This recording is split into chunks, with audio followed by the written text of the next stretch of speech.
Guys मैले चाहिँ यो धनियालाई चाहिँ यसरी भुटेर चाहिँ राखिसकेको छु। अब चाहिँ त्यसपछि चाहिँ मैले खुर्सानीलाई चाहिँ यसरी भुट्छु रातो हुने गरेर।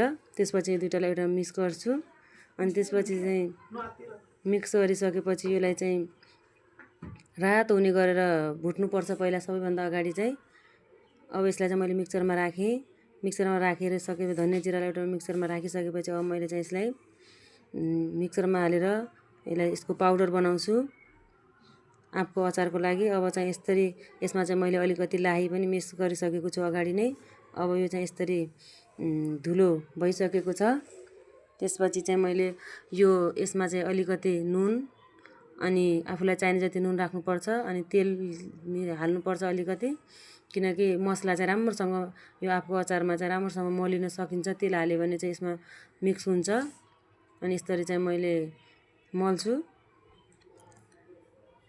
अनि त्यसपछि चाहिँ यो मलेर राम्रोसँग मल्नुपर्छ पहिला।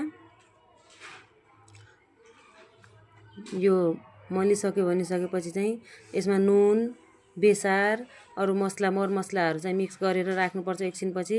अनि यो राखिसक्यो भनेपछि मेरो आँपको अचार चाहिँ यसरी तयार भएको छ गाइस। अनि चाहिँ तपाईहरूले चाहिँ कसरी बनाउनुहुन्छ त्यो त मलाई थाहा भएन, तर मैले चाहिँ आफ्नै तरिकाबाट बनाएको छु। अब यो चाहिँ यसरी तयार भइसकेको छ। मजाले यसलाई यसरी मैले चलाएर राम्रोसँग चलाएर यसरी तयार गरिसकेको छु।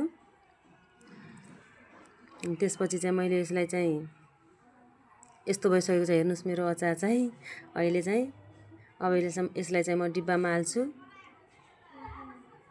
डिब्बामा यो चाहिँ डिब्बामा एउटा डिब्बामा बन्दैन, फेरि अर्को डिब्बामा पनि हाल्छु एकछिनपछि मैले।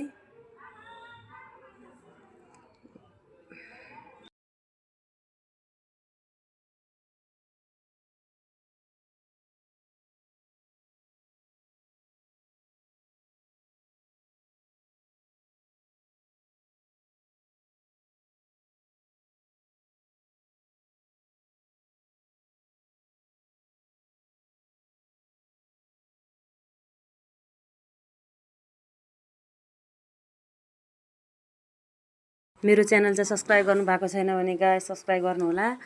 मेरो आँपको अचारको एक डिब्बा चाहिँ प्याक भइसकेको छ। अब म चाहिँ अर्को डिब्बामा राख्दैछु। त्यसमा चाहिँ धेरै भएर चाहिँ मैले यो अर्को डिब्बामा राखेको हो। यो चाहिँ थ्याङ्क यू सो मच। मेरो भिडियो चाहिँ तपाईँहरूलाई कस्तो लाग्यो प्लिज प्रतिक्रिया दिनुहोला र सब्सक्राइब गर्न चाहिँ नबिर्सिनुहोला। Thank you so much.